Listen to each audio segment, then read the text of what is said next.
What is up, everybody? Raymond Summerlin here. This is the Sharp Angles podcast for sharpfootballanalysis.com. We are back this week to talk about some more player props, some more over-unders, and there's no other person to talk about that with than the man himself, Ryan McCrystal. How you doing, Ryan? I'm doing well. Excited to talk about some more of these preseason props. So before we get into that, I just have to share some behind the curtains thing. So we have like, have you ever seen 101 Dalmatians when the dog chorus starts? So we have that in our neighborhood that I live in. There are dogs like that surround us that one of them begins to bark and then the chorus begins. And literally, as we clicked, all right, let's go live on this stream, the chorus started. So if you hear dogs barking in the background, that is the reason. It is really funny because we used to live, I live in Texas. We have a lot of land in Texas. We used to live pretty far out in the country, and this was never a problem. But we've since moved into a neighborhood, and it's wild, man. They do not like each other. I think that's what I'm gathering from this. Yeah, well, my dog's in the other room, so hopefully she doesn't chime in. Yeah, maybe we'll get a chorus. We'll get them across the country barking. Anyway, so if you hear that, I'm sorry, but it is what it is. So we're going to talk, like I said, about over-unders today. Last week we did the quarterbacks. So if you want to go and listen to that, I'd highly recommend it. We talked a lot about, basic kind of theory. We'll talk about a little bit more about that today, about how you bet these player props. And so I'd recommend going back and listening to that and seeing, what picks we have a quarterback. You can also find all of this on sharpfootballanalysis.com. The other thing you can find on sharpfootballanalysis.com is Warren Sharp's 2023 preview book, which will get you ready for the NFL season better than anything else that you can find. You can get it for $8 off right now with promo code August. Also at sharpfootballanalysis.com, you can find the Sharp Football Futures Package. And if you're interested in player props, you're interested in over-unders, you're definitely going to be interested in the Futures Package. Warren is hit on 68.4% of all non-long shot bets over the last 5 years. He's amassed 27.2 units of profit over that time. You can get it for $50 off using promo code FUTURES50. So make sure you go and check that out. Look at that Futures Package. I made a trip to Louisiana. Unfortunately, sports betting is not legal in Texas yet. We're keeping those fingers crossed. I made a trip to Louisiana to make some bets, and I definitely put down some dollars on some of the bets in that futures package. I'm a big fan of them. I think this one's out of the bag. I don't know if you're on Team Sharp Football Analysis, but we apparently as a site are really big on the 2023 Atlanta Falcons, and so I don't know if you've got onto that bandwidth, but we're actually going to talk about a couple Falcon here tonight. We talked about a Falcon last week as well. Before we get to all of that, however, I do want to talk a little bit and just mention what we started talking about at the beginning of the episode last week, and that is when you're looking at these props, when you're looking at these player props, your first inclination is to say, this number's way low. If this player stays healthy, they're definitely going to hit this. However, unders are so successful. Everybody wants to bet an over, but unders are so successful. Again, this is from Colin Allen at BetSperts. In 2021, 63% of the unders hit for all of the player props. And 2022, that was 60%. It's always there. Even, as they start to lower lines, it's there. We talked about it last week, kind of why that is. Injuries happen. We think we know more about playing time, all of that kind of stuff. And as I was talking about it, I brought up a name, and I brought up the name Alexander Madison. And I said at the time, after I said it, I realized we were going to do running backs this week. And I thought, well, I said out loud, I hope I'm not stepping on your running backs article. And lo and behold, I pull up the running backs article over at sharpfootballanalysis.com. And who do I find in there except for Alexander Madison, who you are taking the under on his yardage total, 874.5 at BetMGM, 925.5 at FanDuel. I think I already made the argument for Alexander Madison's under last week. So why don't you kind of chime in on why you're like? Yeah, I mean, you mentioned that last week, and I certainly thought that could definitely be realistic. But I didn't say anything. I wasn't sure that he would show up in the article this week because, obviously the lines are shifting as we get closer to the season, and fading Alexander Madison, especially in the fantasy community, is not a unique take whatsoever at this point in the season. Not There at was all. some excitement on him, before sort of the dust had settled with Dalvin Cook and whatnot.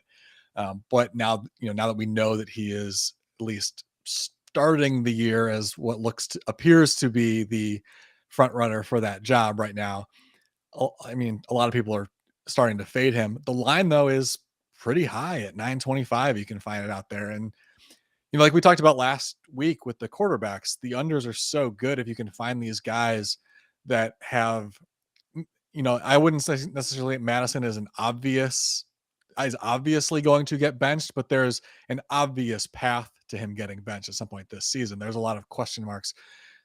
And for him to put up close to 1,000 yards, he's got to be the guy for most of the season, I would think, especially in an offense that is, I I wouldn't necessarily say that they're extremely pass heavy, but they're going to throw the ball with Kirk Cousins, right? Like as long as he's healthy, they're going to have a healthy pass volume there in most of their games, and so he's going to have to be healthy, and he's going to have to be healthy, and he's going to have to carry the workload. And I have some big questions about that. The first one is just looking at the depth chart. He jumps out. Like, we're all assuming he's a starter because he's been there for 4 years. But since they drafted Madison, they've drafted 3 other running backs. So it's not like they've been stashing him and like can't wait to get on the ball, because they keep taking stabs at it. And perhaps more importantly, Madison was drafted by a previous regime, both front office and coaching staff. And this new regime has since drafted 2 others, Ty Chandler and Dwayne McBride, this past year. And Keenan Nwangu is the other guy who was drafted, still on the roster, drafted by the previous regime. He's also in the mix. That's important to me just because there are definitely people in the building who are kind of pulling for someone other than Madison, right? Like, there are certain guys on the staff that we're pushing for, especially with these day 3 picks. Who like who was the running backs coach pushing for? Was he pushing for Ty Chandler and Dwayne McBride? Like, when you get to day 3, those position coaches start to have a big say in those picks. And so, like, Madison may not necessarily, even if he's, because of his experience, may be like the clear, they may all be in agreement that he starts the season as number 1, but there's definitely people in the building who are like itching to see Chandler, McBride get a shot. So if Madison struggles at any point in the season, he's gonna, he's gonna fade by the wayside pretty quickly. I think that that's the key. And one of the things that really helps the unders, and obviously there's injuries, and that's going to be a large factor. But one of the reasons unders are so successful is because we've convinced ourselves we know more than we actually do. Like, that's really a tenet of being a good fantasy football player. And this is kind of in the fantasy football realm, so that's why I'm bringing it up. Being a good fantasy football player is understanding that you don't actually know anything. Even the best predictors, the best prognosticators are getting like 60 to 65% of it right. And so there's still a large chunk that you're getting wrong. And I think, Madison is one of those people that we look at it and we're convinced that he's going to be the starter, or at least we were. And you're right, sentiment has been changing on that. Maybe some people, perhaps even some people on this podcast, have sent too many negative tweets about Alexander Madison. But the sentiment has started to change a little bit. But especially earlier in the summer, we were certain he was going to be the starter because he's the quote unquote only guy. And I could tell you from experience, from so many years of fantasy football, that that is a recipe for disaster. If your argument for a player is he's the only, especially a running back, is he's the only guy on the roster, that it very rarely works out. Ironically, I thought it was funny that the Vikings worked out Mike Davis, who is on that graveyard of fantasy backs who were the only guy, and just didn't work out. And in fact, Mike Davis, I think, got cut by the Ravens, right? Like halfway through the season. And so Alexander Madison feels like a lot of those guys. And so when I'm looking at the overs and unders, and it has a lot to do with, wow, you think about fantasy, like, it's would it be surprising if he's benched in week 5?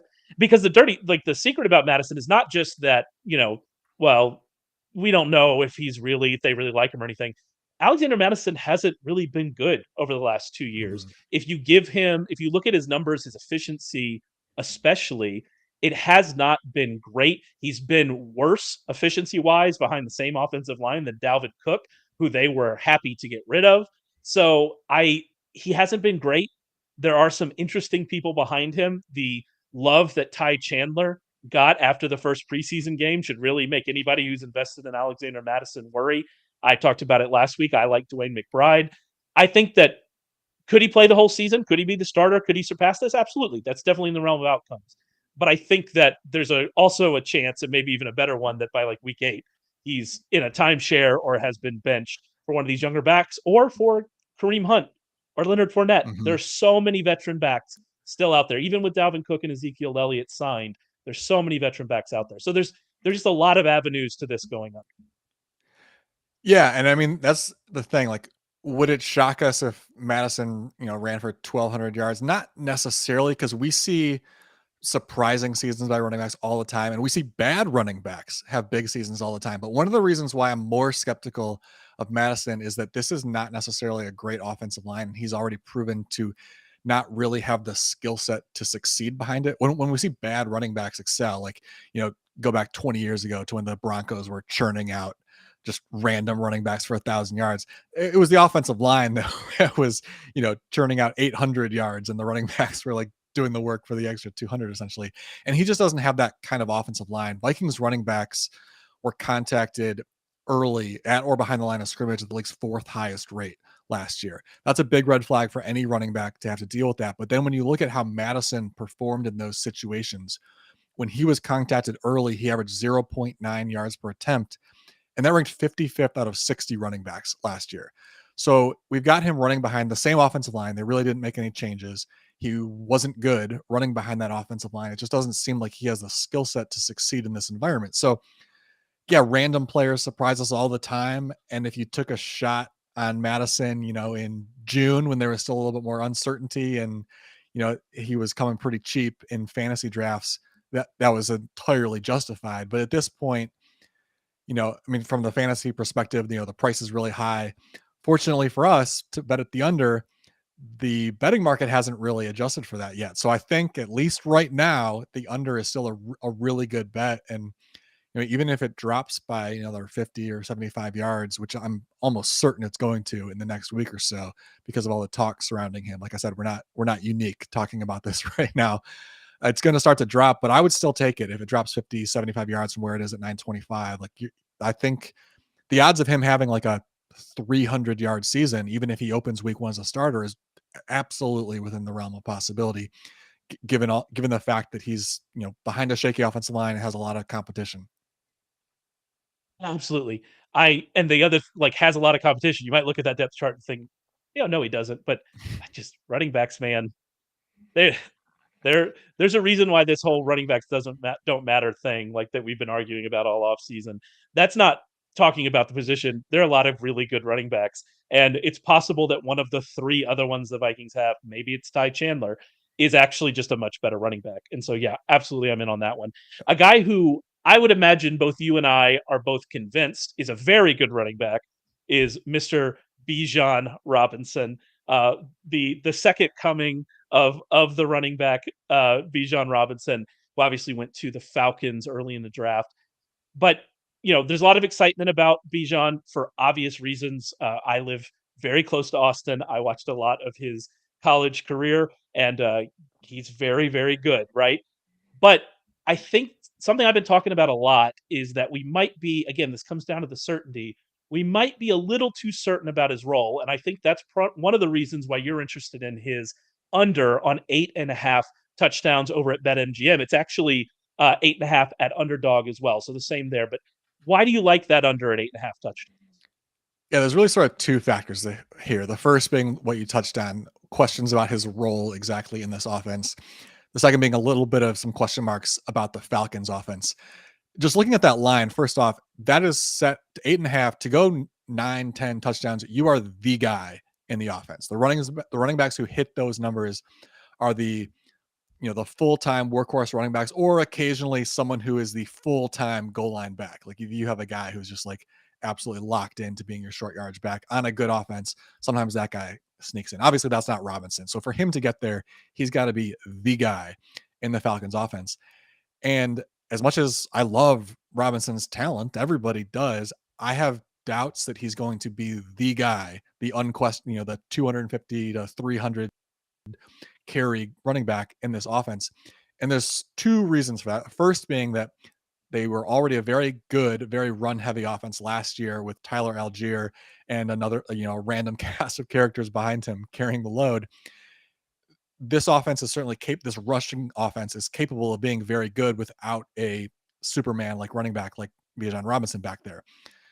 The other factor is this isn't their year to compete because of the division that they're in. They're hoping they make the playoffs, and they might, but they know they are not really contending for a Super Bowl unless Desmond Ridder just takes off. That's within the realm of possibility, but a low probability. So they're entering this year not really thinking about the Super Bowl. So they know that this isn't their year. They know that they have other good, very capable running backs. Why would they give Bijan Robinson 300 carries? Why not just dial it back a little bit in year one, ease him in, use him in the passing game, keep his touches a little bit lower than he's capable of, and then maybe Ritter develops, and then maybe you are ready to step up and be a contender next year, and then maybe you lean all into Robinson. So I think that combination, knowing what they have already, knowing that this probably isn't the year to just floor it and go all out, it probably makes sense to just dial it back a little bit. And so I just have doubts that he's going to be that workhorse running back. And then the other factor, as I said, some questions about the Falcons offense. Like, they're not contenders this year, most likely. This isn't going to be a great offense. In order to hit this number, you probably need to be playing in a very good offense, or at least a top half of the league offense. Of the 10 running backs who cleared this number last year, 9 or more rushing touchdowns, 8 of them were ranked in the top half of the league in terms of scoring offense. The 2 that weren't were Nick Chubb and Derrick Henry. Those are 2 guys who have are probably going to end up with a Hall of Fame case by the time their career is over. So you're looking at 2 outliers. Now Robinson, again, maybe he's in that category too. It wouldn't shock me, but I laid out other reasons why we doubt that he's going to get the necessary workload. And Atlanta, if they struggle, they ranked 15th in scoring offense last year, so they could be capable, but also if the offense is really bad behind Ritter, if Ritter struggles and Heineke comes in and he struggles, like if this turns into a scoring offense that's ranked 24th, no one's going to be surprised by that. So, last week we were talking a lot about do you have what are your outs? I see a few different outs. Like this could be a good offense, but they're not contenders. They sort of dial back his workload and he doesn't, he finishes with 7 touchdowns. Or maybe this is just a terrible offense, regardless of his workload, and he only gets 6 or 7 touchdowns. I see a couple of paths to winning. Yeah, and I agree with that, and that's actually something that's a case I've been making all summer about, like, the Tyler Algier eraser. Like, first of all, this team was very run heavy and very good at it last year. They were 13.7% under their expected run rate, which is just a wild number. The Bears were 14.1, but other than that, like in the last 5 years, we just haven't seen a number like that. It was wild. We saw 2 teams try it last year, and so that was fun. But you mentioned, that Algier was good, and he was. Like Algier was 4.9 yards per carry last year. He led qualifying backs and EPA per rush. And I don't know if that's just because Algier is good, although he was a good prospect. He was a fine prospect. And so he probably is a fine running back, but that system is just set up to be very good. And that's kind of an argument in Bijan's favor, right? They're just going to be able to run the ball and things like that. But I think you're right that why would this guy Algier, why wouldn't he get also 10 carries a game? And are we really going to ride Bijan? I like the Falcons this year. I like the Falcons bet to make the playoffs. I like their Falcons bet to win the division. But that has a lot more to do with the division that they're playing in than it does with me thinking that they're actual contenders. Because if they win the division, they're probably going to win the division with 9 games. And that would go over their total, and that would get them into the playoffs, and all of that would hit. But they're going to play a high variance, low scoring, ball control game. They're going to play an Arthur Smith offense. That is what they want. Their defense is better. It's still not good. And so that's what they're going to go for. And that just doesn't create great scoring environment. And so Bijan could be great. He could get 225 to 250 touches and still not hit this total. And that's without considering, as you said, the other outs. What if their offense is bad? What if Ritter is bad? What if we have to watch more Taylor Heineke? Which, please, I hope we don't have to do that. What if Algier's a bigger back? He wasn't particularly successful in goal to go situations. He only had 2 touchdowns and 13 attempts last year, but he's a bigger back who kind of profiles that he should be good in that area. What if he's getting more of those touches? So there are lots of outs here. Even if Bijan is good, even if Bijan gets 250 touches, that it's still not a given that he's going to top, he's going to get to 9 touchdowns. Yeah, absolutely. There's just a bunch of different variables here that you have to factor in. The other one that we should mention too is that a lot of Robinson's touches are going to come in the passing game. That's Yep. definitely part of the reason why they were excited about him. So it could be a situation where he is seeing a very high volume of touches, but then we get a little closer to the goal line. Like you mentioned, Algier has the potential to exceed in that situation. So it could be that he does see a really high volume and just, they choose to split up the carries a little bit more favoring Algier in certain situations. So yeah, he could have an awesome year. He could be a fantasy superstar and still hit the under on his rushing touchdowns. Yeah, because I mean, if he has 12 touchdowns, but 4 of them are receiving, you're going to Mhm. say, well, that was a really good year. And it still goes under this. And Yep. so, yeah, no, I think that's a great point. We're going to finish up our unders here with another rookie. Is that, I actually wanted to ask you about this and I kind of got sidetracked at the beginning. Is going under on rookies, is that something that you are looking to do or to just kind of end up here? Do you think that's kind of, do we get too excited, shiny toy syndrome a little bit with some of these rookies, or just kind of work out then? I find that I often have pretty strong takes on rookies as someone who follows the draft Yeah. very closely, but it isn't necessarily unders. It could go either way because I guess I would say this with early draft picks that get a ton of hype, it probably, my opinion, probably skews towards under because people tend to get overexcited. I mean, we see it in fantasy drafts all the time. Like the worst Yes. time to draft a rookie is in a best ball draft is right after the draft. They're going like 5 rounds too early, right out of the May gates. May best ball drafts are wild. I don't Yeah. know if you are not a degenerate fantasy football player like I am, and you're not drafting best ball teams in May, you should just enter one over our friends at Underdog. By the way, deposit at Underdog. You get our fantasy football draft kit for just $1. Throwing that in there. Anyway, if you're not a degenerate out there drafting in May, you don't get to experience Rashee Rice going in like the ninth round. It's really a joy to behold.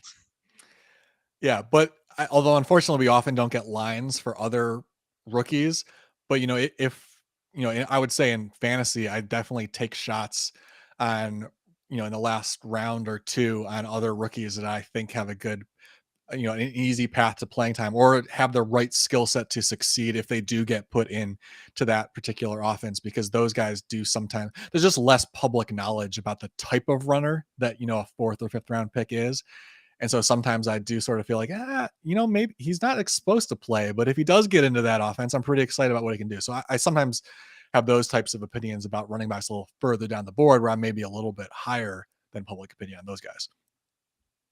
Yeah, it's interesting. I saw both the rookies here, and I agree with both your takes. We'll talk about Jameer Gibbs in a second.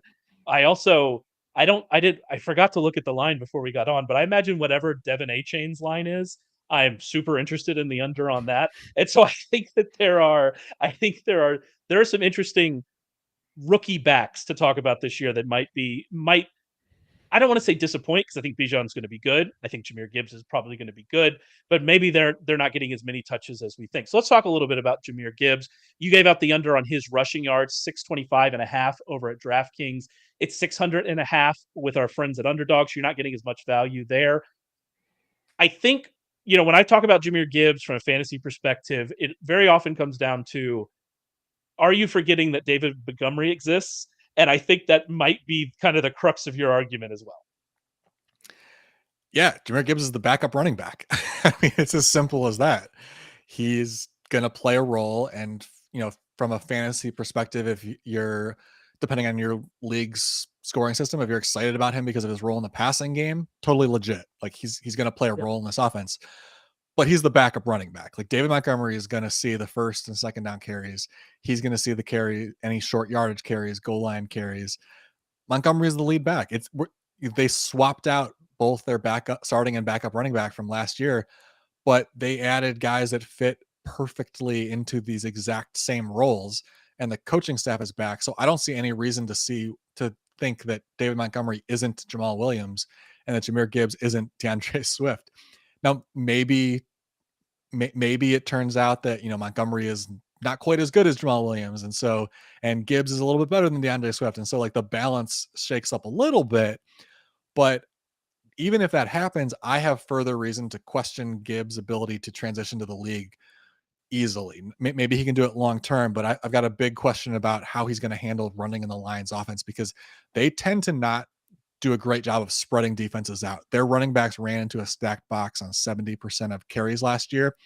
Gibbs doesn't do great in those situations. He's a smaller back who wants to bounce everything to the outside, and he does well when you can spread defenses out, which Alabama did at an extreme rate last year. It's much easier to spread defenses out in college. So most college running backs see fewer stacked boxes, but Alabama went to an extreme with Gibbs, and he only ran into a stacked box on 29% of carries, which is extremely low even for college. So Alabama clearly knew they had to shift their offense a little bit, because Alabama's not, they often have big backs. Like, like Najee Harris a couple of years ago was perfectly fine running into stacked boxes. Derrick Henry going back a little bit further, even Brian Robinson the year before Gibbs got there, very much built to handle stacked boxes. And Alabama really seemed to shift their offense a little bit for Gibbs, which makes me think that they're not dumb over there at Alabama. They know what they're doing. And so if they felt a need to do it, I have doubts. I suspect that there was a good reason for it. And I have doubts about Gibbs' ability to quickly assimilate to this Lions offense in the run game specifically. I want to reiterate that, because don't take this as like you should fade him in fantasy, because the passing game role is there and he could be really dynamic weapon there. But we're talking about only his rushing yards here. And so I think, given that we think he's going to step into the Swift role and that he might struggle in the running game portion of the offense, I think even if the workload shifts a little bit more towards Gibbs than it did with Swift last year, I think we're in good shape to hit the under. You had a really good stat in the article, kind of looking at the the workload split between Swift and Jamal Williams. And now Swift played, I think, 14 games last year, and he was a little bit hurt, so through some of it. So you have to take that, and kind of apply that. But Swift finished the season with 70 targets and 99 rushing attempts, and Williams finished the season with 16 targets and 262 rushing attempts. And they were very defined roles for these two players. And you mentioned it perfectly. These aren't the same two players, but they are the same type of archetype of player. Even if I'm more excited about Gibbs, because I definitely am, when he gets in the open space, it's wild watching him make plays. But he, like you said, he needs to get in that open space.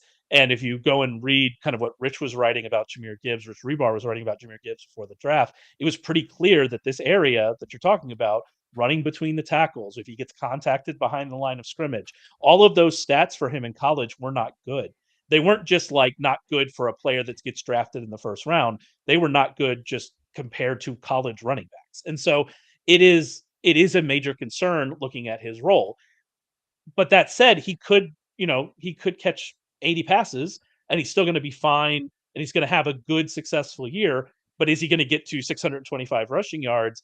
I don't know. He could get 125 carries and not get to 625 rushing yards. And I think 125 carries is a decent projection for him if David Montgomery stays healthy and if David Montgomery has the role, that we think he's going to have. One thing I did when Gibbs was first drafted, because nobody expected Gibbs to go where he was. And so one thing I did is I went back into this recent history of drafted running backs that were drafted 15 or higher. I tried to kind of cut the first round in half. I guess I should have done 16 or higher, but 15 or higher. And over the last, since 2010, 9 running backs have been drafted 15 or higher that we've seen their rookie season. Obviously, we had 2 more again this year. Those running backs have averaged 252 touches in their rookie season. But if you look at that list looks a lot more like the Bijan Robinson archetype of a running back than it does the Jahmyr Gibbs. And if I look at that list, the only running back you can maybe make a Christian McCaffrey argument, but Christian McCaffrey was used much more as a workhorse in college. He was a bigger back already coming out of college. The one running back on that list I looked at that looks kind of like Jahmyr Gibbs is CJ Spiller. And CJ Spiller, coming out of college, he touched the ball 244 times total in his first 2 seasons. So this archetype, like, it's not necessary. They could be successful. I think Spiller had a couple successful seasons. He touched the ball a little bit more as he went on. This archetype of running back can be successful without getting a ton of touches, just because of their big playability, their explosive ability. And I think we might look at get to the end of the season and be maybe a little bit disappointed by how many touches Gibbs gets versus David Montgomery. And if that happens, especially if those are tilted towards the passing game, this is hitting under for sure. Yeah, well, you mentioned his body type too. It's important to remember he checked in at the combine at 199 pounds. So he was under the 200-pound threshold. Now he's just barely under, but I still think it's worth counting it because you got to remember, like, he spent how many 6 8 weeks trying desperately to get over 200 pounds and he didn't do it, which makes me think he's Yeah. probably going to be playing under 200 pounds. And the list of running backs drafted in the first couple rounds of the draft who've had success if they didn't check in at over 200 pounds at the combine. There's a couple success stories. I just quickly tried to find the list. I tweeted it out right around draft time. I wasn't able to find it again, but I believe CJ Johnson was really the only first round success story. And even he had sort of a brief, he kind of burned hot and fast. I think Ray Rice was the other guy who had a successful on-field career, but And that's is a not a like very different body type. and a very different process. Yes, Like that's a he good was point he too. was so short and compact. Like Yeah. I think that Chris Johnson is a decent comp Mhm. Yeah. for maybe Jamal Charles was bigger, but Jamal Charles kind of played in a similar way. Like we're talking about backs. Like there have been success stories, but you're like the list is not long, right? And so that's definitely the point. Yeah, it's a bad list. I mean, Trung Canada, I think, was the other first round guy. And that was an epic bust for the Rams when they were still I've trying to build the I connection haven't onto it. heard that name in so long. I love bringing that It's one up around the draft. It's just that was a crazy draft pick. For those that don't remember, when the Rams were still at their peak with Kurt Warner and Marshall Faulk, they decided to yeah. draft a 190-pound running back in the first round. Just wild stuff. But that's, I mean, that and CJ Johnson are sort of like, that's the range of outcomes that you're dealing with, and usually it skews more towards Trung candidate with these types of guys. Absolutely. Um, so let's move on to let's try to be positive. We've been a little negative here. Let's try to be positive. Let's move on to talk about some overs. The first one you had was Aaron Jones over 799 and a half rushing yards. That's over at BetMGM. You're getting I looked at all the lines across the markets. That's 799 and a half at BetMGM. That is great value. Just to give you an example, at Underdog, it's 875 and a half. So if you are interested in this, you need to go as soon as you hear this to BetMGM and bet this because this number could definitely go up. So why are you excited about Aaron Jones this year and thinking he can go over this total? Yeah, I mean, this line is so low that I had to dig around and be like, did I miss some news or something? Like, did he get suspended for 2 games? Like, what's going on here? It doesn't make sense. I mean, he's gone over 1,000 yards in 3 of the last 4 years. And even the one year he didn't go over 1,000 yards, he missed 2 games and got to 799 yards. So technically would have hit the under, but like right there, it's almost like they're using that season as like the benchmark for setting this line. It's just a really weird number, but he's the starting running back. Like, I don't, AJ Dillon is there, and AJ Dillon has put up good numbers before. And I like Dillon a lot for the role that he's in. But these are two guys. I mean, like we just talked about with the Lions, the roles here are sort of reversed almost, but like these are two guys in very defined roles. Jones is the more explosive runner. He's the one that does the full complement of everything they want from their workhorse running back. And then Dillon is the guy who comes in off the bench and finishes things off. He'll pound it in near the goal line. He'll grind it out in the second half of games. But when things are in doubt in the first half of games or in a close game, Jones is on the field. And I don't see any reason to think that these Packers are going to just cruise through the season and create a lot of touches for AJ Dillon.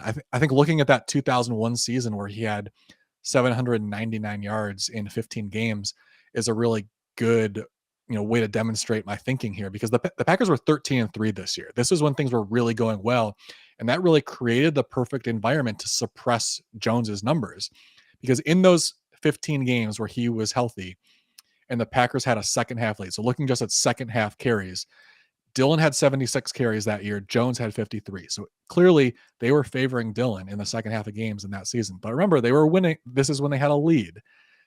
In the first half of those games, Jones had 89 carries. Dillon had 67 carries. So a big disparity there in the first half. They clearly want Jones. Like, if anything's in doubt, they want Jones. And then they hand the ball off to Dillon in the second half because he's that plow forward for 3 yards every single time type of running back. He's perfect. He is fantastic in that role, but you got to get the lead first. And Yeah. I mean, the Packers are not going 13-3, and they're certainly not that going to be that good. And are they even going to be good enough to finish with a winning record? That it could happen. Maybe Love surprises us. We haven't seen a lot of them, but I think that for Jones to go under, barring injury, they would have to be 13-3 type of good for Dillon to be getting the type of touches that he needs. I mean, they're just their roles are too well defined at this point for us to doubt Jones' ability to hit the over here. Yeah, and I think, he has a lot of things working in his favor on this. First of all, their offensive line is back. Like, Mhm. I think every offensive lineman that played a snap last year is back for them. And their offensive line last year was very good in the run game. It was second in adjusted line yards from Football Outsiders. It was eighth in ESPN's run block win rate. So we know that that offensive line is going to be good. It could be better if we get a healthy, version of Bakhtiari.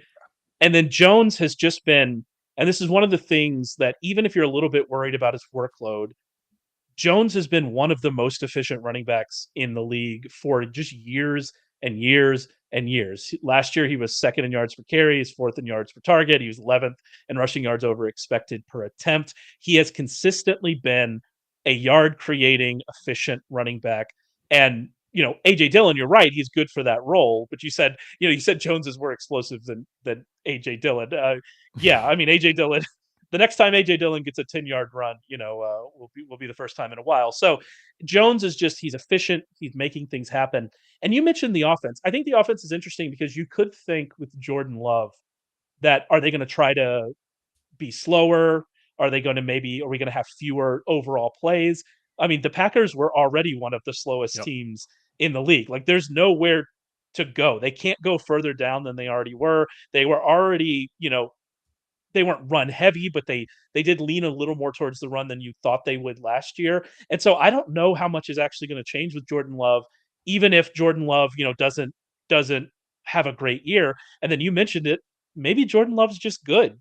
And if Jordan Love's just good and this offense is better, then you have another easy out to this. So the injury concern, we talked about it over and over again. There's a reason why unders win a lot. But there are a lot of outs here for Aaron Jones. And the thing I like best is I think you're betting on a good running back who's been efficient for a long time. And that makes me feel a lot better.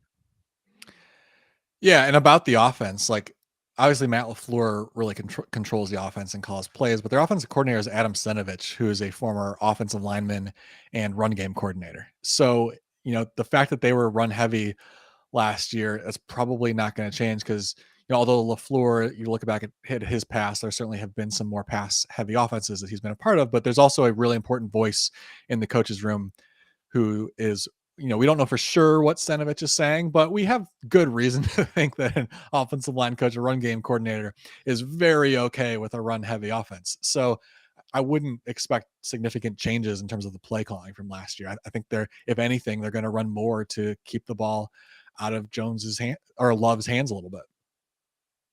I've spent a fair amount of time in my life around football coaches. As a as a former teacher, I've, I've spent a lot of time around football coaches.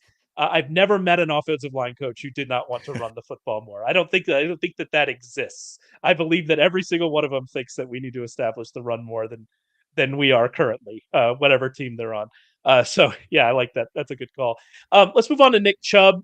Nick Chubb, you have the over on 8.5 rushing touchdowns over at BetMGM. It's actually 9 over at Underdog.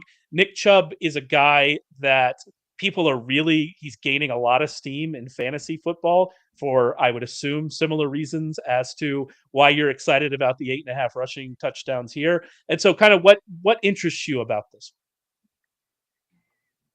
Yeah, I mean, I've been pretty high on Chubb all offseason from a fantasy perspective, and I really like this prop here. I mean, I think the storyline that at least in the fantasy community was talked about early on was we had heard some stuff out of the Browns camp that this was going to be more pass heavy offense, more suited for Deshaun Watson, and so that was going to suppress Chubb's workload. but I fail to see how a more pass heavy, more efficient offense is going to hurt Nick Chubb. I mean, Yeah. even if he gets maybe, 25 fewer carries over the course of the season, a more pass heavy offense probably means more scoring opportunities in the long run. Like if this is a better offense, they're going to be in the red zone more often, and Chubb's going to have more opportunities to score. I think it's as simple as that. I mean, I already mentioned how he was one of the he and Henry were the only running backs to clear 9 touchdowns last year with a scoring offense that did not rank in the top half of the league. The Browns ranked 18th last year. In fact, since Chubb has been there, the Browns have ranked in the top 20 in scoring offense only twice, and Chubb had 12 touchdowns in each of those years. So we've even got a little bit of track record just within his own career to see that when this is a not even a good offense, when it's just a competent offense, he puts up big scoring numbers because obviously they're going to lean on him. And then, we also have to mention Kareem Hunt's out there, and he had 14 rushing touchdowns over the last 3 years. Like Chubb was a big part of the offense when he was healthy enough to be on the field. And, I know they're hoping Jerome Ford sort of develops into that, but we've never seen him. There's no way we should be betting on Ford to replicate Kareem Hunt in the Browns offense. So that's just even more reason to think that Chubb is going to see a lot of touches in the goal line. And if it's a better offense, if there's more passing, I say great. Like that's only going to help Chubb. Yeah, no, exactly. In this, when you're talking about this particular prop, like we just want more scoring Yep. opportunities. That's all we want. And if they have more scoring opportunities, Nick Chubb is going to score more touchdowns. Like it really, it really is that simple. The other thing I'll say, and you brought this up with Kareem Hunt, and I just want to kind of put some numbers to it. Even if their offense isn't appreciably better, even if the Deshaun Watson we saw at the end of last season is just who Deshaun Watson is now, which we'll see kind of how that works out. He's going to, like you said, Kareem Hunt's not there. He's going to be on the field more near the goal line. Kareem Hunt and Dearness Johnson combined for 20 rushes and goal to go situations over the last 2 seasons. Dearness Johnson filled in for Kareem Hunt when Kareem Hunt was hurt. Nick Chubb over that time span had a 32. I'm pretty sure that's off the top of my head, but he had 32. So he had the majority of those, but he's still giving up a large chunk of the goal to go rushes to these other backs. Could Jerome Ford step into that role? Possibly, but I think it's safe to assume he's not Kareem Hunt, and he's not going to be given kind of that level of workload around the goal line. And so, like you said, and I keep bringing up outs. I'm glad you brought it up again. Like this is how I like to think about things. Outs. The Browns offense gets better. This probably hits. Chubb is in around the goal line more often than he was in the past couple of years. This probably hits. Chubb just has a really good season because Chubb's one of the best running backs in the league. This, it averages his 5 yards per carry as he does every single year. Then this has a good chance to hit. And so there are lots of outs here. Obviously, we have the injury question. Running backs, they kind of get hurt. We'll see kind of what happens, but there are lots of outs here for him to hit this number. Yeah, absolutely. I mean, just betting on a Nick Chubb under at this stage of his career when we've seen him continue to produce in bad offenses just seems like a bad idea. So, I mean, if anything, with a running back like Chubb, who's with that kind of track record, I'm either staying away or I'm going over. Absolutely. Let's finish up here with this one. I'll be honest with you. I was a little bit surprised to see this one on your list because I think there's been a lot of chatter about Travis Etienne and about Bigsby, who I know you bring up in your write up, but you like Travis Etienne over 900 and a half rushing yards over at FanDuel. It's actually 950 and a half at Underdog, so you're not as great value there, but 900 and a half rushing yards at FanDuel. Why do you like this total? Yeah, I mean, part of this is obviously just what we saw from him last year in a full season. He looked great. He does have some weaknesses to his game. He gets caught dancing in the backfield sometimes, but he is one of a small handful of running backs in the conversation for the most explosive running back in the game. And he's a home run hitter. And so if he stays healthy for the full season, even if Bigsby starts to cut into his workload a little bit, I think you got a great chance of ETN hitting the over here because this should be a pretty good offense. He should have a lot of opportunities. The other factor here, and I talked about this last week on our Best Ball podcast with Todd Burrows. If I'm wrong about a rookie this year, if I'm way wrong about a rookie, it's going to be Tank Bigsby. I just can't bring myself to buy in. I love the talent. there are like his highlight reel at Auburn going back to his freshman year is spectacular. And based off his freshman year, I thought he was going to headed towards potentially a Bijan Robinson like college career. I mean, he looked that good as a freshman, but it never developed. He just has this like bull in a china shop mentality, like give me the ball and let me go run over somebody as fast as I possibly can. Like the faster I get contacted, the better. And that just, I mean, it didn't work all that well at Auburn, even in the SEC. Like he had big plays all over the place, but against the better defenses that he was facing against the SEC, it kind of got a little sloppy. And so when he was contacted at or behind the line of scrimmage last year, he was stuffed in the backfield at 53% of those carries. That worked 57th out of 67 Power 5 running backs. And to sort of put that into context even more, it was the exact same rate as Deuce Vaughn, who's like 5'6", I think he measured 5'6", 160, something like that. Which, with a guy like Deuce Vaughn, that's excusable. You expect that out of him, and you just know what you're going to get. But Bigsby is supposed to be this like run between the tackles kind of guy who fights through contact. And pairing him with Etienne, who sort of struggles in that as well at times, is obviously what they're hoping for. So I feel like they clearly drafted him to do this, despite the fact that he didn't do it in college.